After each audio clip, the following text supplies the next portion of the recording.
আমাদের জায়গা থেকে মনে করি এই 24-এর অভ্যুত্থান পরবর্তী নতুন বাংলাদেশ ক্ষমতা কুক্ষিগত করার কোন জায়গা না। এখানে ক্ষমতা জনগণের হাতে ছেড়ে দিতে হবে। জনগণ তাদের জন্য যাকে উপযুক্ত মনে করবে তাকেই তাদের প্রতিনিধি হিসেবে নির্বাচিত করবে। এবং আমরা মনে করি এই ঢাকা 1 আসনকে পূর্বের বিগত প্রায় 40 বছরের ইতিহাসের মতো আবারও বিকেন্দ্রীকরণ করে জনগণের সুবিধার জন্য আবারও এই আসনকে ঢাকা 1 এবং ঢাকা 2 আসনে পরিণত করতে হবে।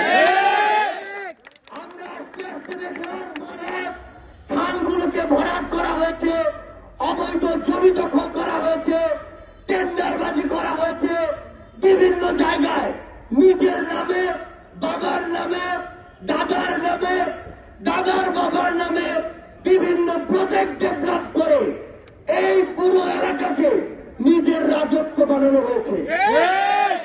আমরা আমাদের জায়গা থেকে স্পষ্ট করে একটি কথা বলি, যদি আপনাদের এই 2 উপজেলার মানুষকে তাদের জায়গা থেকে এম্পাওয়ার করার ন্যূনতম ইচ্ছা ওই দরবেশদের থাকতো, তাহলে ঢাকা জেলার উপজেলা হয়েও কেন এই 2 উপজেলায় এখনো মানুষ গ্যাসের সংযোগ থেকে দূরে থাকবে?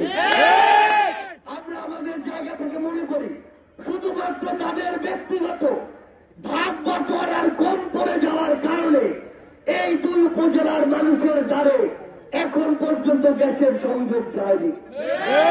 আমরা আমাদের জায়গা থেকে যখন এই নবাবগঞ্জ এবং শহরের কথা চিন্তা করি তখন আমরা দেখি এখনো এই প্রত্যেকটি জায়গায় আগের মতোই অফিস আদালত থেকে শুরু করে প্রত্যেকটি সরকারি দফার নয়, কেরানীগঞ্জ নয়, পুরো বাংলাদেশের ছাত্র জনতা, অফিস আদালতের কর্মকর্তা কর্মচারী, এমনকি আমার একজন সাধারণ অটোরিকশা চালক ভাইকেও তার জায়গা থেকে তার দায়িত্ব পালন করতে হবে।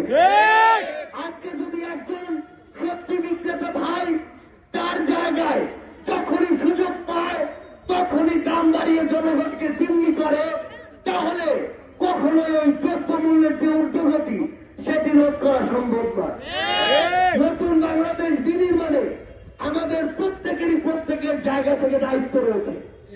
আমাদের এই আন্দোলনকারী ভাইরা, হোক বৈষম্য বিরোধী ছাত্র আন্দোলন, হোক জাতীয় নাগরিক কমিটি, আমাদের যেমন দায়িত্ব রয়েছে ওই মাছ বাজারে মাছ বিক্রেতা, ওই একজন ভ্যান চালক ভাই, কিংবা আমাদের যারা প্রশাসন থেকে শুরু করে অফিস আদালতে যারা রয়েছে প্রত্যেকের তাদের জায়গা থেকে তাদের দায়িত্ব পালন করতে হবে। কিন্তু আজকে আমরা দেখছি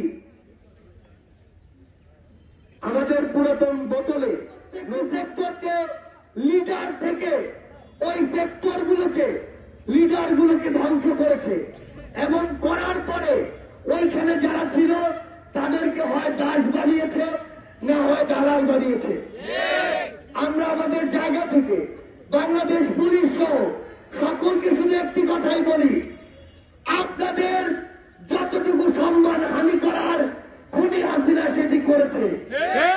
আপনাদের নিজেদের জায়গা থেকেও এই দায় আপনারা অনেকখানি এড়াতে পারেন না। কিন্তু আমরা এটিও মনে করি আগামীর বাংলাদেশ বিনির্মাণের জন্য আপনাদের যে সহযোগিতা, সেই সহযোগিতা ছাড়া আগামীর বাংলাদেশ বিনির্মাণ সম্ভব নয়।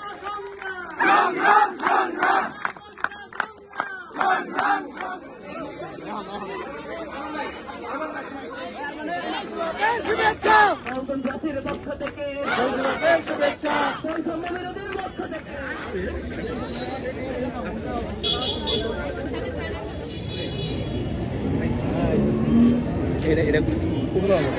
গোলামি না আজাদি, এ দিল্লি না ঢাকা। এটা মোটেও সহজ ছিল না, কিন্তু সবচেয়ে যেটা হুমকি দেওয়া হয়েছিলই, সেখানে বিভিন্ন অনেক কিছু করা হয়েছিল, সেগুলো আর না বললাম। আমাকে বিভিন্ন ট্যাগও দেওয়া হয়েছিল, আমি নাকি শিবির করি। আমার বাবা যদি মসজিদের ইমাম, আমার বাবা মসজিদের ইমাম বলে আমি যদি শিবির করি, হ্যাঁ আমি শিবির। আমার বাবাকে বিভিন্ন হুমকি দিয়েছিল এবং বলেছিল দেশ থেকে যদি সরে না যায় তাহলে তাকে অনেক কিছু করে ফেলবে। আপোষ না সংগ্রাম, দালালি না রাজপথ, দালালি না রাজপথ, দিল্লি না ঢাকা, দিল্লি না ঢাকা,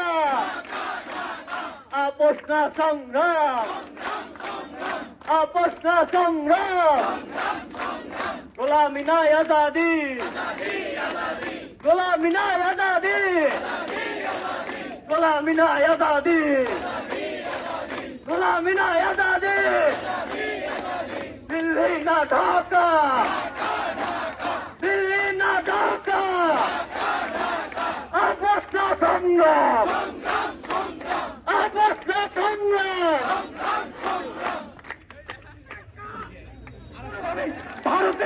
ভারতের তোষামোদী মার্কার নেতা না পেতে পারি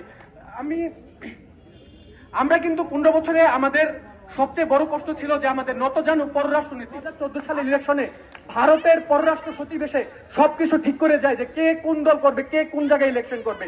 2018 সালে নির্বাচন কোন ধরনের প্রতিযোগিতা ছাড়া এই ফ্যাসিস্ট রেজিম নিজের রাজত্ব কায়েম করেছে। 24-এর দামি নির্বাচন আমরা ঠিক এক জিনিসটাই দেখতে পেয়েছি। এখানে আপোষ না সংগ্রাম, আপোষ না সংগ্রাম, গোলামি না আজাদি, গোলামি না আজাদি, আমার ভাই কবরে, আমার ভাই কবরে, এই আপোষ না সংগ্রাম।